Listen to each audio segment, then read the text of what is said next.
Welcome back in, everyone. This is Black Girls Talking TV, where we bring the group chat to life and discuss all your favorite TV shows. Today is all about Ginny and Georgia, season 3 on Netflix. We will primarily be discussing the last 6 episodes, but we're basically going to be dipping into the whole season. So, spoiler alert if you have not seen the entire season. I am Victoria. I am one of your hosts, and I am a psychologist. I'm Kamaria. I am an attorney and a pop culture writer. I'm Chinyere. I'm a licensed marriage and family therapist and relationship coach. Alrighty, so let's get into our overall thoughts of the last half of the season. If you guys don't know already, for those who are listening, we already recapped the first 4 episodes, so make sure you go check that out. And we talked about our initial thoughts with the first 4 episodes, but 5 through 10, I want to know what you guys are thinking. I know for me, I literally, by the end, I was like, oh, they put their foot in this season. Okay. I was crying. I was laughing. I was sad. I was happy. I felt like I was taking on a full emotional roller coaster. Truly, I thought they did an excellent job with this season. Yeah, I would agree with you. The first 4 episodes kind of were slow. We were like, what's happening? Like, is it going to build? And then we hit episode 5 and it was like, bam, everything really started falling apart as a result of this trial and everything that was going on. And then there was so many twists and turns, like things I was not expecting. So I agree. They did a really good job. And there was lots of little parts. We got to understand more of Ginny's friends and their issues. And we got to understand their story a little bit better than what we had in previous seasons. So it was a really good season. I enjoyed it. Yeah, I thought it was interesting. I watched it after y'all. So for all the people who were following our first recap and were like, where's part 2? It was because of me. So I watched it way late. And so I heard y'all saying, oh, it's so good, so good. And so I was like, maybe I put it up here too high. But I was like, it's all right. It was a decent, when I watched it, I enjoyed the fact that they did dive into the Max and deeper into Ginny had her issues. And it was just like, whoa, she's a sweet little girl. And I just was like, not Ginny. So I feel like they definitely did some great writing, and I feel like they did a lot of good things. However, I would have loved to see that trial go not as quickly at the end. It's just like they just drew it together, and it's just like, oh, she's off. And it just happened literally in one episode. It felt like over a span of 15 minutes. And it's like, this could have been happening a little more gradually than it did. So that was my whole thing. But I guess we can dip into the trial since that's where we are right now. And what were you all's thoughts on the trial as a whole and how they portrayed it in the show? I do agree that it went a little quick. I thought it was crazy to go from she's a serial killer to, oh, you're off. Yeah. Wait, how did we get here? All because a kid got on stand and said he saw his daddy killed a man. It was a very shocking ending to the trial. Yeah. It was kind of like, okay. So yeah. Okay. I know there were a lot of emotional things that came up because of this undercurrent of the trial happening throughout the season. So we'll talk about things in buckets, right? And so Zion and Gil getting the custody of Ginny and Austin. What were your thoughts on that? Because I did feel like it just is such a betrayal on Zion's part, just such a betrayal. And it was just I don't know how you come back from this as co-parents. Yeah, so I agree with you, right? I was really shocked that Zion betrayed Georgia in that way, and Ginny as well, right? He knows the history of the relationship. He's known Georgia the longest, and I guess I can see his perspective in the sense of wow, I really have not been checking up on my daughter like that. I've just been trusting that Georgia is a good person, even though I just met her randomly at a bar and had a baby by her. But I feel like he could have talked to Georgia about it, gave her a heads up, said, hey, Gil is saying this, because he doesn't even like Gil. So I was like, I don't know why you're over here partnering with Gil to do this thing. Yeah. And not only did Georgia not tell him, Ginny did not also didn't tell him. And I know she's a child and so it's not like no blame on her part, but she's close with him too. And she didn't raise it. She didn't say like Austin shot him, da da da da da. And so it's like figure out, like, ask some questions of somebody before you just go in and take everybody out of their life. Because if you think your daughter is in some way rational, you know, she's still a teen, but I know myself as a teen, and I know my parents would trust me to a certain extent about how I think. They know I was rational. They know certain things. And so if your child is not telling you something about it, like, maybe talk with them and figure that out instead of trusting this stranger who they have kept at this distance and just running with his word on it. Yeah, I definitely agree with that. And then also too, I was just thinking it's a representation of what Ginny kept saying, which was like, you weren't present. And so I think no matter how close they were for the distance that they did have, but I'm talking about Ginny and Zion, it's still like you have not been a consistent parent. My mother has been a consistent parent. And so I can go to my mom and tell her things. I know there's repercussions for those things, but I don't know you as a parent. I know you're going to give me books. I know you're going to feed me with knowledge and intellectual activities, and you're going to stimulate my mind, and I can have those probably like deeper conversations about certain things and my Black experiences. But in terms of being a parent and being here for the hard shit, there's no validity in that because you have been gone. And so for him to not ask Georgia, to not ask Ginny, I was feeling betrayed for them. I was like, now why you go and do that? Right. And then you don't know nothing. You don't know nothing about Gil. You know this man been in prison. Right, though. right. You know he been in prison. Like, and then why wouldn't you ask why Austin shot him? Why Austin shooting him? Okay, why? Right. You get what I'm saying? Why? Right. Like, Austin not just... The gun's been in the house how long now? They've been in the house for a long time. Ain't nobody been shot. Right. No one has been shot. It's like, why? It's like, he just all around, I just felt like... And in that way, it kind of felt like not realistic writing. I will say that piece about it. Because it felt like if it was someone else, if they had introduced, Zion's character was introduced very level-headed. You know, he's a drifter, he does his thing, dreamer, whatever. But it just read like, what? What is this? Why are we doing this? But now that they've done it, for the next seasons, I need them to write this tension in there because I blame him for the way Austin is right now. I don't even blame Georgia. I don't. I blame him because he the one that had these kids with this woman. You know what I'm saying? This is who she is. This is who she been. So let it be. You know, she is who she is. Let it be. And she's not harming the kids. Like, I don't know. I would be so pissed off at him if I was her. Georgia. I agree. I think it was like guilt on Zion's part, right? I feel like he's in this serious relationship with this new woman and he's like, wow, I really haven't been showing up as a dad. I've just been kind of traveling the world and popping in and doing all these exciting things. And so I think a bit of it was guilt that he needed to feel like, okay, I actually need to do the thing and show up for my daughter, even though she's a whopping, 16, 17 years old. And I think that's part of the reason that he kind of did that. You're right. He wasn't asking any questions at all. And he hasn't been there through the hard stuff. He really should have talked to Ginny and Georgia. But yeah, I think part of it is that he's like, I haven't been a man. Let me be a man. Yeah. And I was questioning, like, I'm like, your daughter is telling you damn near that something inappropriate has happened. She said, I'm fine. But it seemed like that was a conversation that activated Zion into like springing him into action. Like, I need to do something about this on top of the conversation he had with Gil.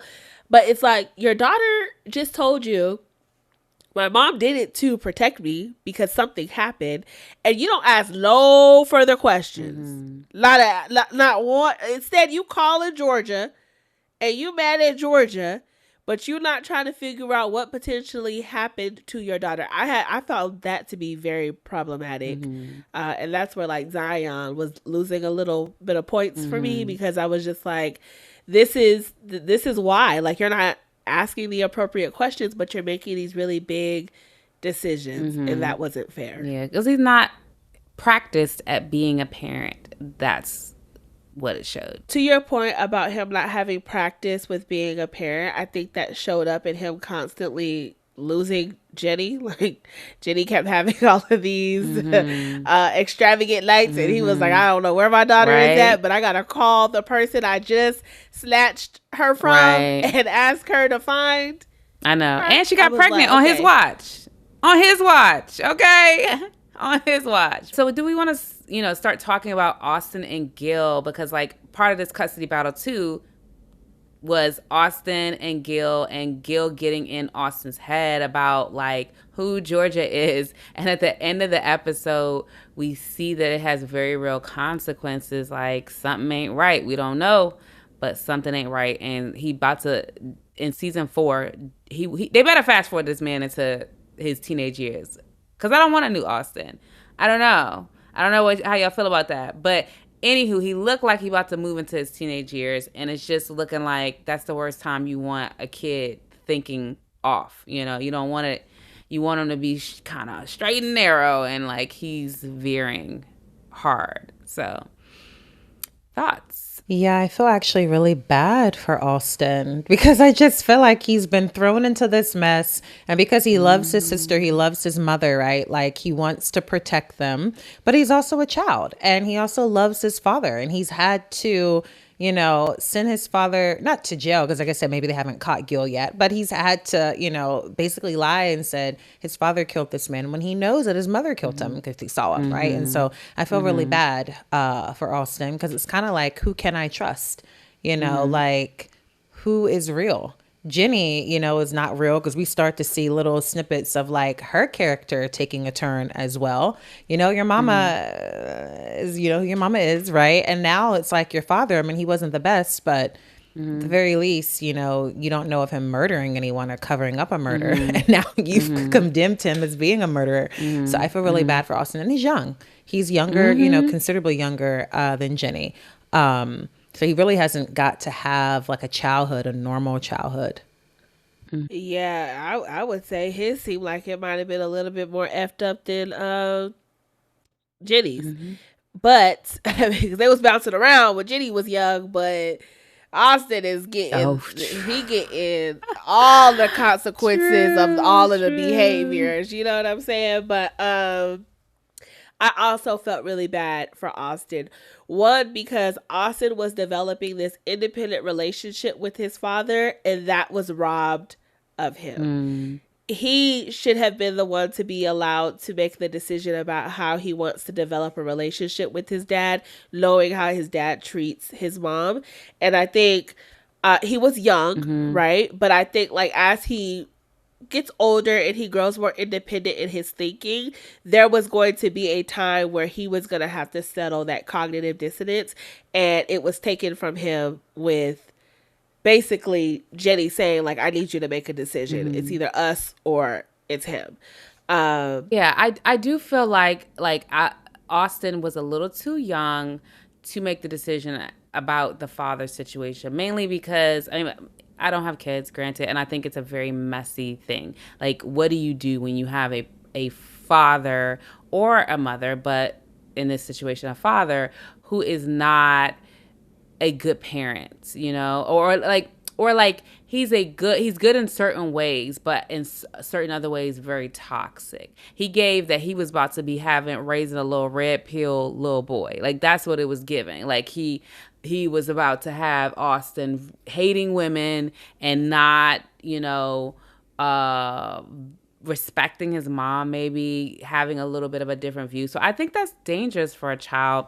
So I do think Georgia, of course, went too far all the time to protect Austin from that. But I don't know. I don't feel like he's yet old enough to make that choice. But the living with him is just a totally different thing, I think there's like a limited way that he could have supervised visits and things like that. And you got to figure out how to talk with the child about like the things that Gil's going to say to him. But I don't know. But yeah, Gil was just a lot. and it was unfortunate. Yeah, I do agree with you. I think it was just like the way it happened. It was just like it was Traumatic. forced on him. And now we see like that impact of that force where you're giving this little boy like this really big decision with no other information, right? Like, granted, I mean, he has the information because he had to shoot him. And he has the information because he saw all that he hurt Jenny. But I'm just like, now he's sitting there hugging this jersey at the end and he seems pissed off. Like, he's angry.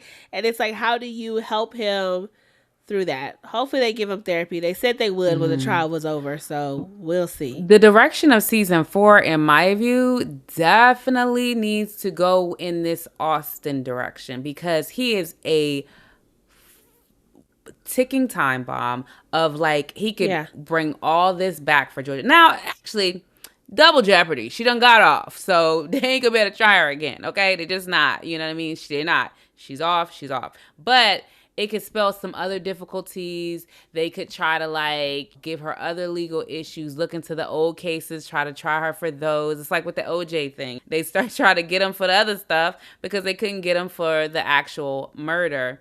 So I feel like that could be what happens where they take this. But I think that the more traumatic thing for him with all of this is literally just like, bruh, I had to lie and put somebody's life in a whole different trajectory.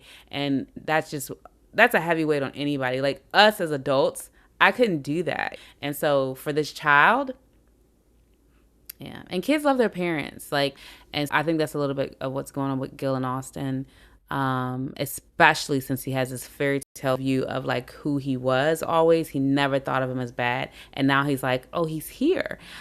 He's a little bad, but not all bad, you know? Okay, so along with the custody, so that's one bucket of fallout from this whole trial. We also have George's relationship with Paul. So let's get into that. I think the biggest thing here that happened, I did not think Paul was ever going to divorce Georgia, but he made that decision. So I want to hear y'all thoughts on that. And I want to also hear y'all thoughts on him recalling his support and also this fake pregnancy. Well, I'll start. You're right. I didn't think that Paul was going to leave Georgia because he seemed like he was locked in. But then we realized like Paul was really only with Georgia because she was going to take him to the top with being like mayor and he was going to keep rising in his political career. And so I think we realized like, oh, he was only really interested in Georgia for what she could do for him because when things started to get real, and he knew that she was a criminal when he married her, right? Like he knew that she was a criminal when he married her. All of a sudden, when it started to reflect bad on him, his family, his career, he was like, oh no, I have to divorce her. You know, she's a liar. She's not real. She never opened up to me. And I'm like, come on, Paul, we saw a little bit of you in the previous seasons. And then we really saw him when he got in Georgia's face, I think in The Office, after she got off. Like we really saw his character come to life. And so I was just like, and then on top of that, when he thought that it would maybe bode well for him, he was going to get back with her, right? Like, okay, a child is coming into play, right? When she was faking the pregnancy, then it was like, okay, yeah, we can like spin this story. She's now pregnant. I can be back on her side, all of this stuff. It was only about optics to me about Paul. Like Paul was worried about the optics and how it was going to impact his career. It wasn't really about his love and devotion to Georgia. Agreed. And I also did not like Nick. I was like, Nick, if Nick can influence you this much, you're weak. That's how I felt. Like I was like, you are a weak man, a weak soul, because you don't even realize that Nick is doing this to destroy you. Like Nick was manipulating, in my opinion. I felt like Nick was manipulating Paul to make these decisions that would have been detrimental because the whole like Prop 38 thing, I'm like, we all know that was something that Wellsbury didn't want. And now all of a sudden you're rooting for it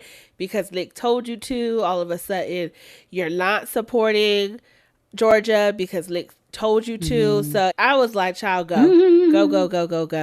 So yeah, I was just thinking that Nick was just bad at his job. I wasn't even thinking about that whole trying to destroy him angle. But the thing, like, it's hard. I know we're like defending Georgia, but I I just thought it was wrong. Like, I thought it was so wrong. And especially, like, you are dealing with a woman with children.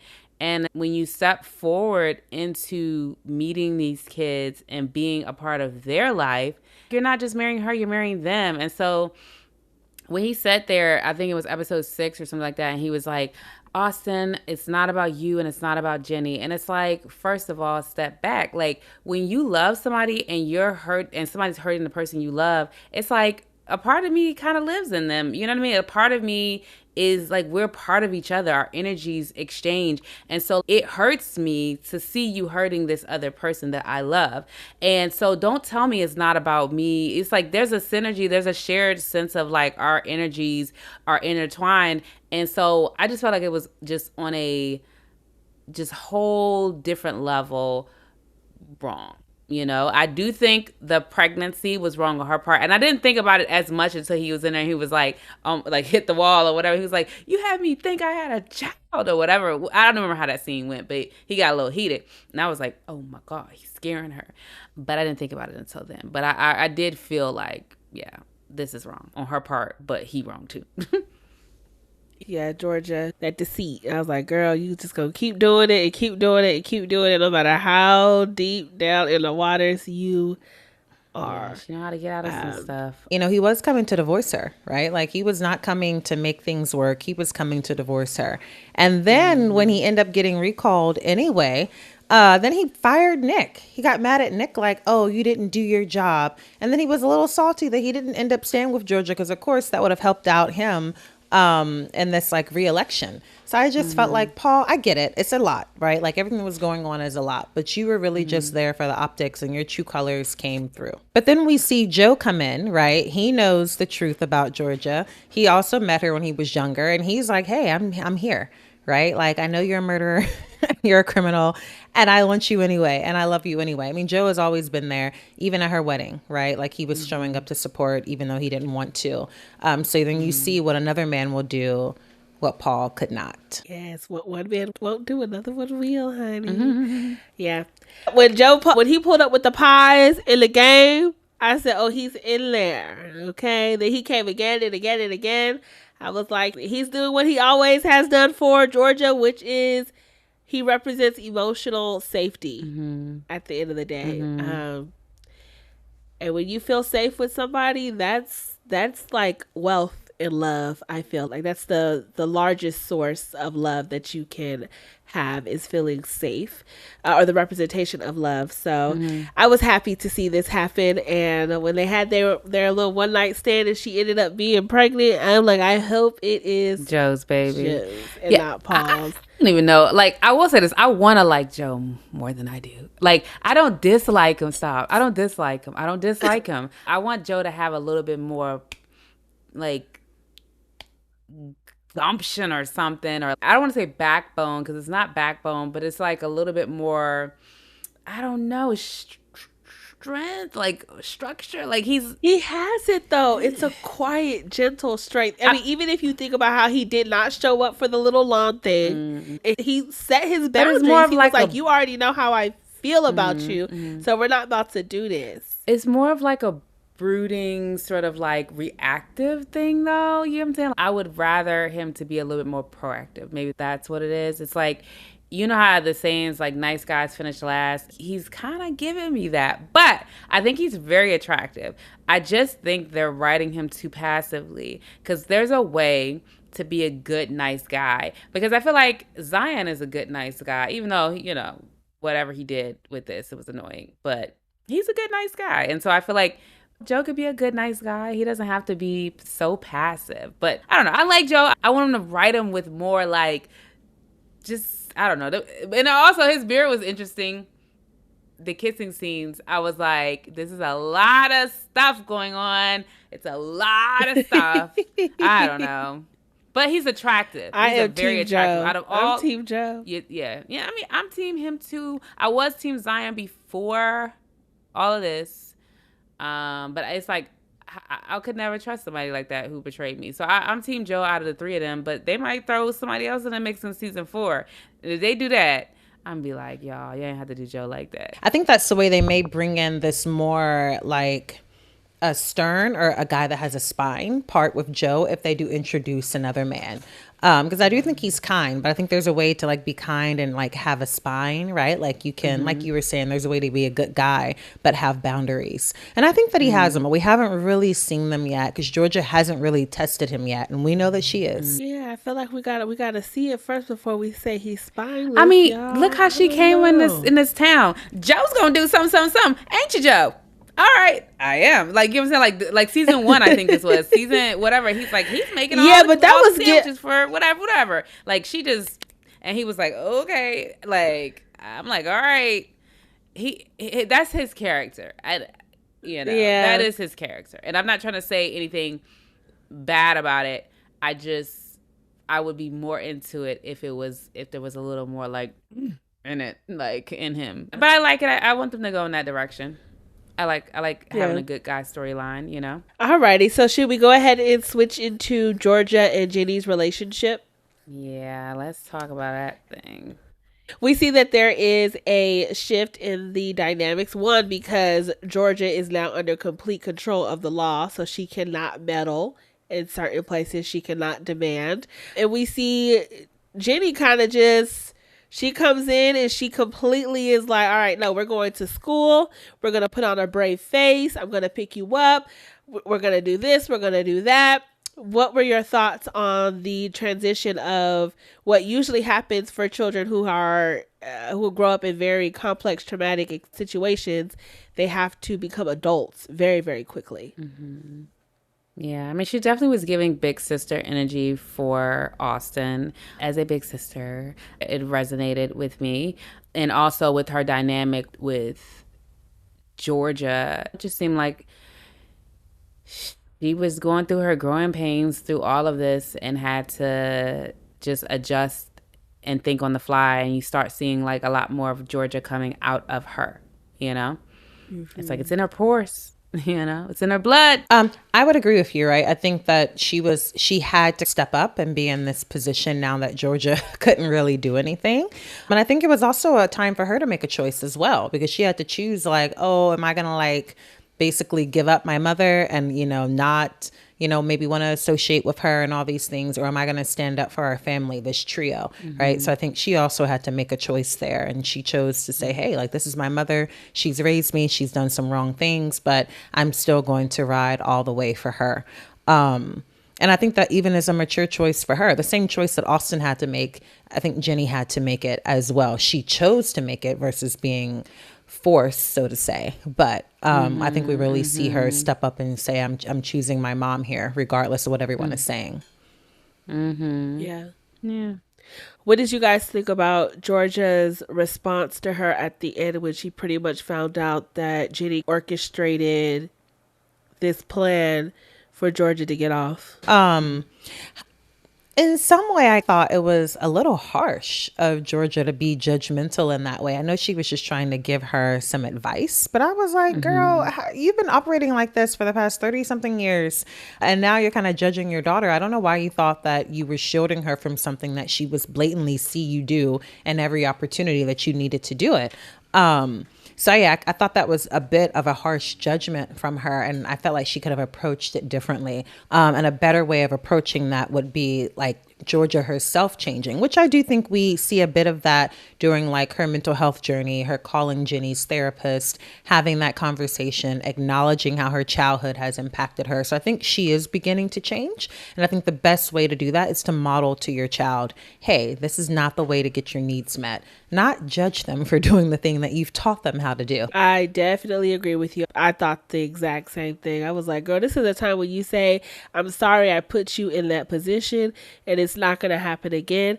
And these are the steps I'm going to take to ensure it does not happen again. I was sitting there like, girl, you low-key need to be grateful because you could be in jail right now. Like, this ain't the time to be scolding your daughter for learning how to be resourceful from you. She learned these skills from you. And so I was like, girl, this is not it. Ginny, she actually stood up and you could tell she was a little taken aback by Georgia's response. And she was like, you know what? You just make sure I don't have to do it again. And so, yeah, I definitely agree with you. It's probably a little bit of like, parents sometimes they're just scared and they don't know how to deliver a message because they don't want you to go down the path that they went down. And it's so hypocritical or whatever, but you see sometimes bad parents. I mean, I'm not calling her a bad parent, but you see, you see, Questionable. It's but you questionable. might see can. somebody being like, they may yell at their kid for doing something, and it's obviously bad parenting, but they're so scared they don't want the child to do something. Like, you see it a lot with fathers to sons, you know? It's like they emasculate their own sons, doing all of this, yelling at them, doing all of this, calling them names, oh, you were this, you were that, or whatever. And it's like, sometimes people misconstrue. Sometimes it's out of love. I don't want you to be like me. So I'm gonna give you tough love or whatever. So it might have been some of that, just being scared and not knowing how to deliver the message of don't be like me. Yeah, yeah. While we're here on what Ginny did to help her mom, how did you guys feel about her getting Zion's girlfriend involved? Yeah, I think go ahead, girl. Do what needs to be done. Period. Mm-hmm.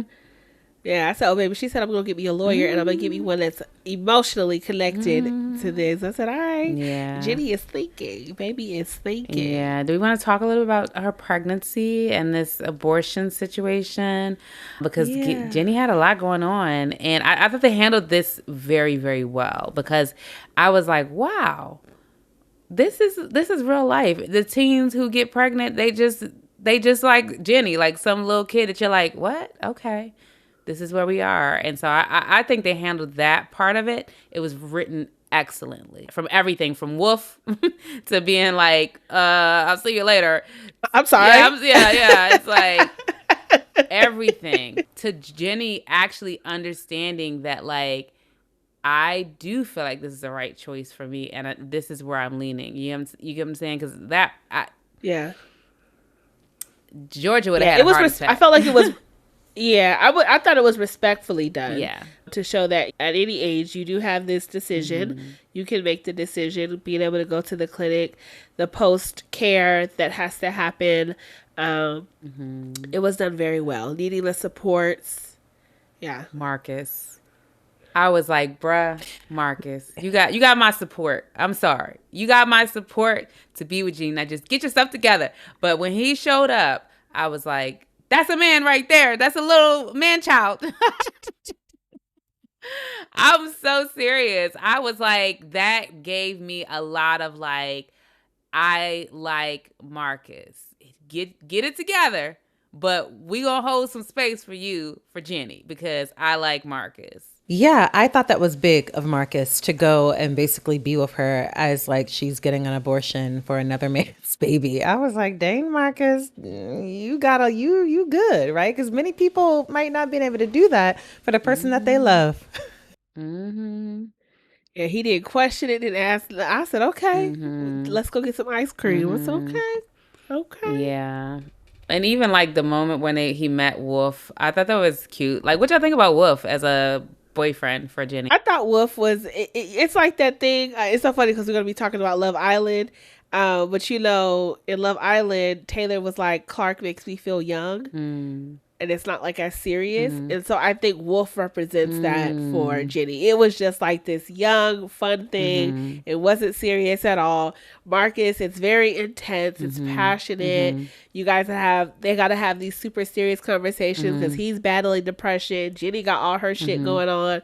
But with Wolfe, she was able to just kind of forget all of that, just be Ginny the teen. So I thought it was a nice contrast. At her age, that is what she needs. You know what I'm saying? Yeah, because Marcus got a lot going on. And, we're going to dip into him in a second. But when Max and Marcus were looking out the window, or I guess it was Max, looking out the window at Wolfe for the first time. And she's like, it's not what I thought. I thought he would be like, Portugal would be artsy and, down. And Marcus was like me. And she was just like, yeah.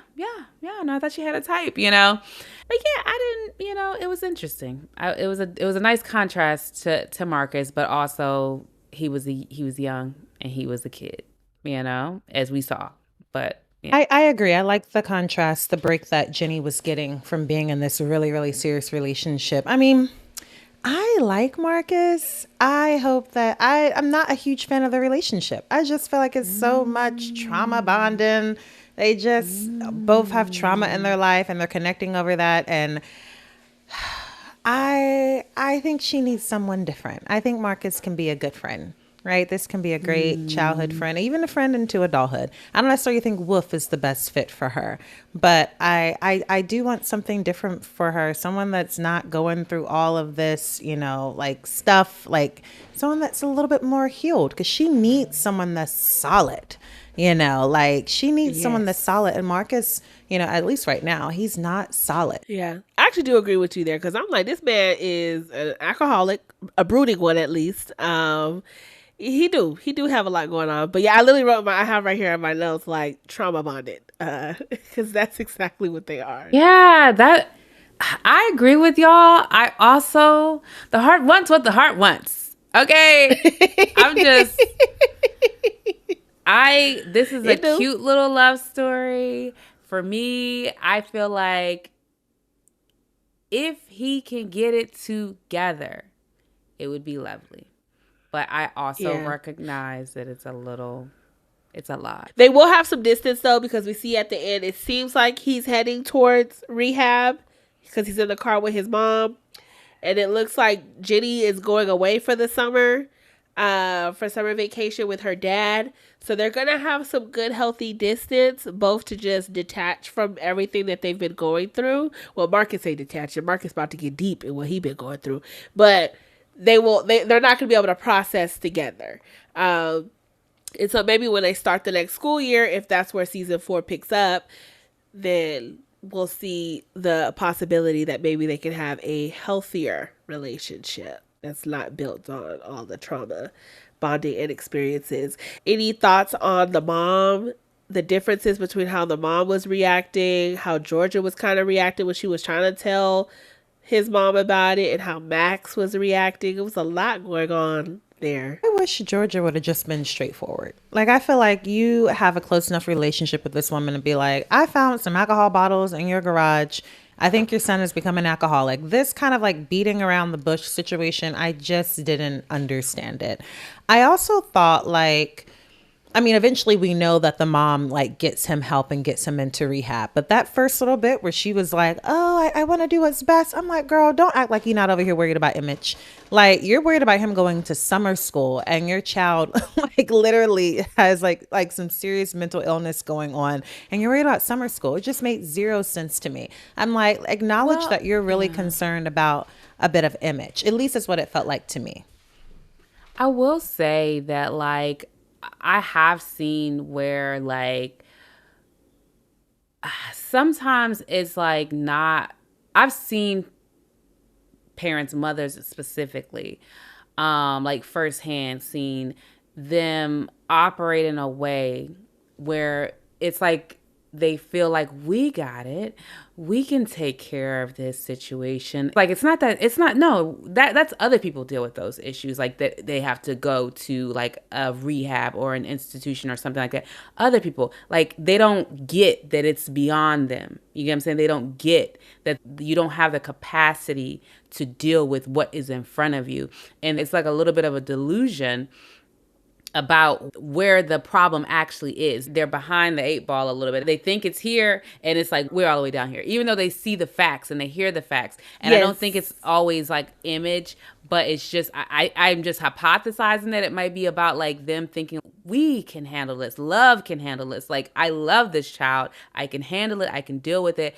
And it's like not realizing that you don't have the ability, it's beyond your capabilities.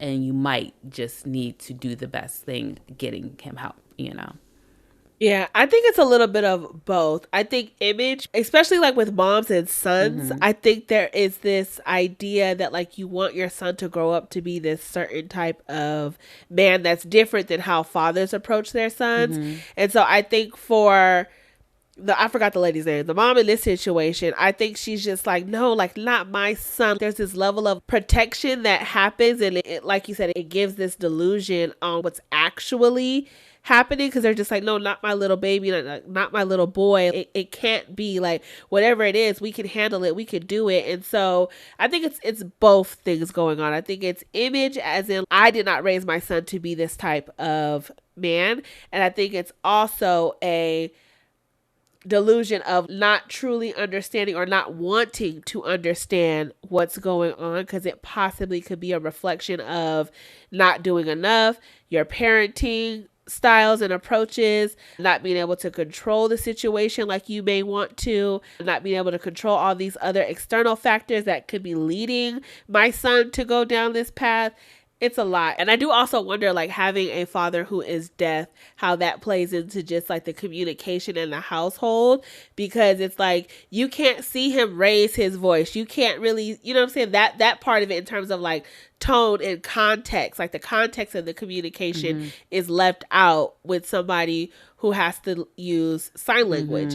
And so I do wonder if that is also a part of this thing that's happening. Is her name Helen? That's happening with Helen. Helen is probably feeling like she has to be the person communicating and controlling everything because her husband simply can't. Like, that is a part of his disability. So, yeah. Yeah, no, that's a good point. Do we want to segue into like the max of it all with this household, since we're on their household? I think her name is Ellen. Is it Ellen?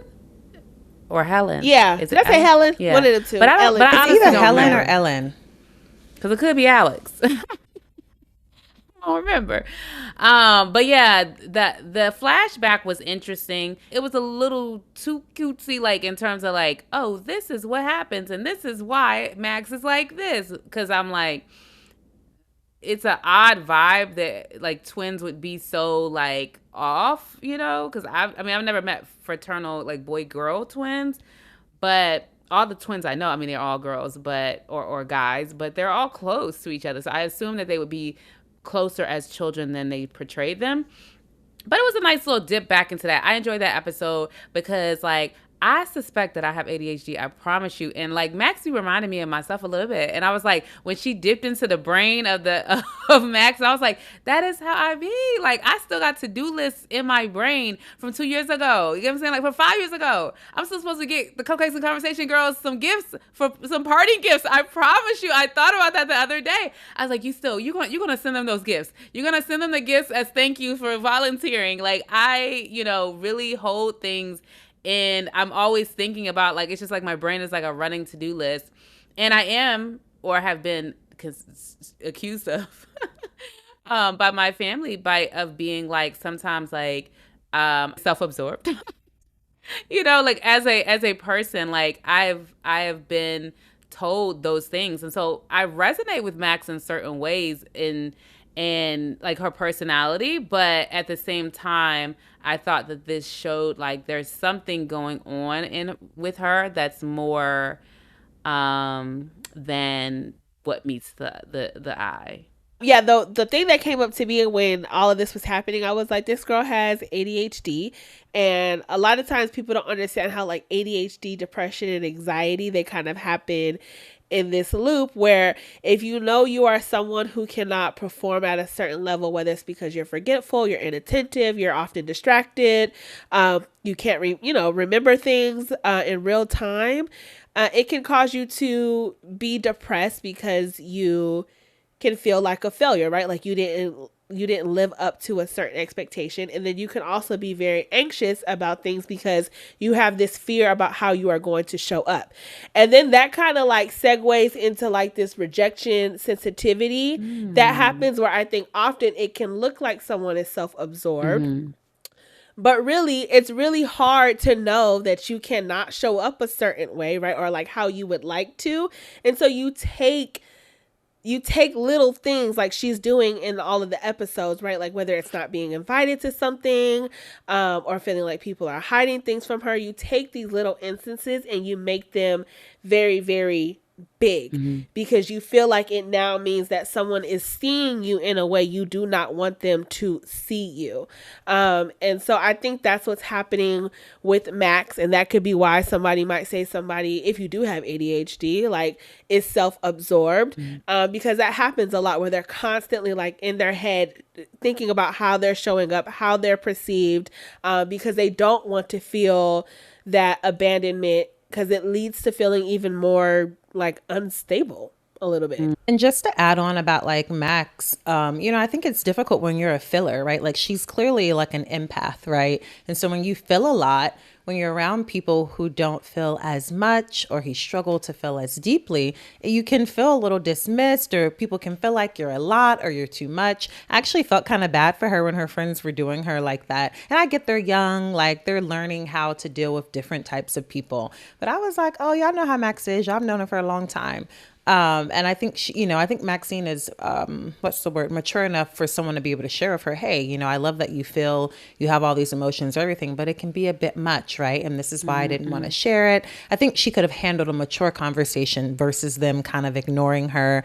Ginny kind of being like, I'm not mad at you. People just grow apart. And I'm like, girl, Ginny, get out of here. You know that was me. Right. I'm like, Max is the reason why you have friends, I know girl. that. Yeah. I wasn't feeling that from Ginny. And also, too, like, she's also around, like, Marcus struggles with emotions. Ginny struggles with emotions. Abby struggles with emotions. Like, Max is at least trying to acknowledge there are some emotions here, and I'm like, Max, you might need to find you some new friends, because everyone around you, including what's the girl, Silver, everybody's just like, oh, things are okay, like it's fine, like you doing too much, but it's like, no, the things that Max has been trying to highlight are actually an issue. She notices when Ginny is a little bit off. She was like, hey, are you okay with the whole pregnancy thing? It's like, no, the girl is reading right. She might not have always the best approach, but you can tell her care for you guys is it's large. She has a big heart for y'all. Yeah, and she's like dealing. I think that episode showcased that she's dealing with trauma too. You know what I'm saying? She's that whole thing with Marcus of having to be like, when he told her, if you tell our parents, I'll never speak to you again. Like that's a traumatic thing for someone to say to your sibling. And she's got to figure out, do I just piss him off and risk, him just being so mad at me, or do I move forward? And so she's dealing with all of that trauma herself of like having an alcoholic brother and feeling like she needs to care for him and take care of him because he's not doing it for himself. And she's recognizing that mom is a little bit of a helicopter mom and she's not seeing it, but she's also driving him crazy. So I'm managing you, and I'm trying to manage myself. And so she's like, it's a lot. I can see that for her. She's also a lot. You know what I mean? And like, I was thinking to myself, like when you were talking earlier, I was like, not really all those things resonated with me, what you were saying. But I was like thinking about to younger versions of me. And I'm like, okay, hold up. Younger versions of me was maybe a little more focused on certain things that I had, and not knowing how to balance all of it, right? And I don't know how off-putting that may have been at certain times. I've lost friendships, you know what I'm saying? Especially when I was younger. And so I wonder, like, in that space, I feel like I'm balanced now. Period. I know, right? I was like, not y'all not reacting. I was like, hold up, friends. But it takes work. We all been unbalanced at some point. Yeah, I mean, I feel like I'm more balanced. Having ADHD. Yeah, so. But I also know that there's a piece of me, you know what I'm saying? Because even it shows up in like how we record. Like I have to be like, okay, stop talking, girl. Stop, it's like it shows up in that way, and it's something I have to manage. And so I think that like there's like y'all said, on both sides of this, there's Max is a lot, but also she cares, and she's noticing a lot, and she's caring a lot. And so I liked all of that, like this episode dipping into that way. And also, this is real. Friendships do sometimes get to a space where it's like, bam, that was your bestie and you fell out of that relationship. And it's maybe nice to show that if they continue on different paths, that there is still life ahead of like even major friendship breakups, you know. But they'll probably get back together. I thought they did Max wrong. I was like, y'all did my girl dirty. Yeah, no, Y'all I didn't have to agree do with that. I agree with that. Yeah. Any other thoughts while we're talking about just what teens struggle with? Abby, we see that I don't know exactly what eating disorder it fits in, but any thoughts on how this is progressing for her? I mean, I really love the part where Ginny and what's Lorna, what's the other girl's name? You talking Nora? Yes, Nora. Nora, right. I like that they noticed that and then they like came to kind of like call her in like, hey girl, we got stuff we struggle with too. They were both going back and forth naming it. I thought that was a beautiful scene to be like, it's okay, right? Like you can share this with us. You could tell she wasn't fully ready. Like she did acknowledge it, but now she's still kind of hiding it a bit. So I don't know how I feel about the progression because I feel like it didn't really progress. It was like, oh, they called her in. She acknowledged it's something that she was dealing with, but then she was still hiding it. And then it kind of dropped off from there because they segued into her sexuality and, this new relationship budding.